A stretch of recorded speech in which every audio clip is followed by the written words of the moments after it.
En la clase de hoy vamos a ver el teorema de Goulding.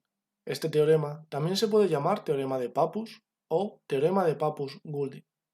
El teorema de Goulding en realidad son dos teoremas. El primero de ellos se enuncia de la siguiente manera, que lo que nos viene a decir es esto.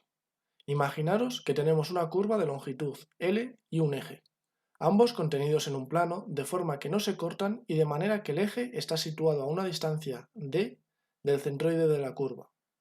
Colocando estos dos elementos en el espacio tridimensional se nos quedarían así, y si ahora hacemos girar la curva sobre el eje, creamos una superficie en tres dimensiones.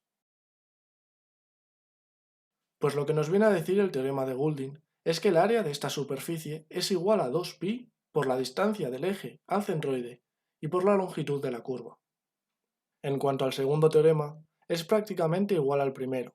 La diferencia es que en el primero partíamos de una longitud y un eje para obtener una superficie, mientras que en el segundo partimos de una superficie y un eje para obtener un volumen. El segundo teorema se escribe como puedes ver a continuación. En este teorema, como estaba explicando antes, partimos de un eje y de un recinto plano, o para que nos entendamos, de un área, contenidos ambos en un plano de manera que no se corten, y con el eje situado a una distancia d del centroide del recinto. Pasando al espacio tridimensional y colocando estos dos elementos en él, si hacemos girar el recinto alrededor del eje, construimos un volumen. El volumen de este cuerpo se puede calcular mediante el segundo teorema de Goulding, y será igual a 2π por la distancia del eje al centroide y por el área encerrada por el recinto plano. Estos dos teoremas nos sirven para calcular la longitud, área, volumen o coordenadas del centroide de una curva o un recinto, de forma rápida y sencilla. Pero esto lo vamos a ver mejor con dos ejemplos. En este primer ejemplo tenemos un semicírculo y nos piden que calculemos la posición del centroide.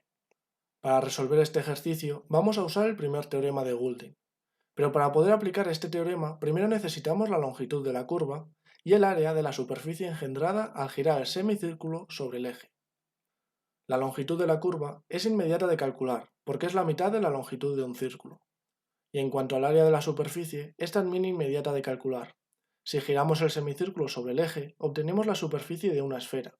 Y la superficie de una esfera es un resultado que conocemos, 4π r cuadrado. Con estos dos datos, podemos despejar de la ecuación del teorema de Goulding la d, que en este caso coincide con la primera componente del centroide. Para calcular la segunda componente del centroide, vamos a usar un poco la cabeza. El semicírculo es una curva simétrica con respecto al eje x, por lo que la componente y del centroide será igual a 0, debido a esta simetría. Este ejercicio que acabamos de hacer es un ejercicio de examen de primero de carrera de Física 1, y valía un punto. Y te preguntarás, ¿cómo es posible que un ejercicio que hemos resuelto en apenas 30 segundos valiese un punto del examen? Pues muy sencillo, porque el profesor suponía que los alumnos lo iban a resolver aplicando las fórmulas clásicas del centroide, parametrizando para el caso del semicírculo y operando, porque estas fórmulas eran las fórmulas que él había dado en clase. Sin embargo, nosotros lo hemos resuelto usando otras herramientas. Con esto, quiero que veas que en ingeniería, muchas veces los ejercicios de examen se pueden resolver en apenas un minuto. Solamente necesitas pensar dos veces cómo resolver un ejercicio, relacionar un par de materias y operar.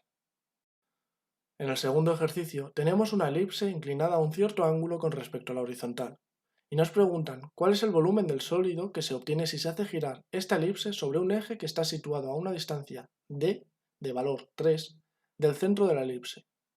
Para resolver este ejercicio, puesto que nos hablan de áreas y volúmenes, tendremos que usar el segundo teorema de Goulding. Por otra parte, el volumen que se genera al girar la elipse sobre el eje es el siguiente. En este ejercicio, lo primero que hay que hacer es calcular el centroide de la elipse. El centroide de la elipse corresponde con su centro porque la elipse tiene una doble simetría, por lo que el dato de la distancia del eje al centro nos está diciendo la distancia del eje al centroide. Una vez que tenemos la distancia d, vamos a calcular el área de la elipse. El área de la elipse se calcula de forma instantánea a partir de su fórmula. De esta manera, con la ecuación del segundo teorema y los valores del área de la elipse y la distancia al centroide, podemos calcular el volumen del sólido, que si sustituimos llegamos a que es igual a 18 pi cuadrado.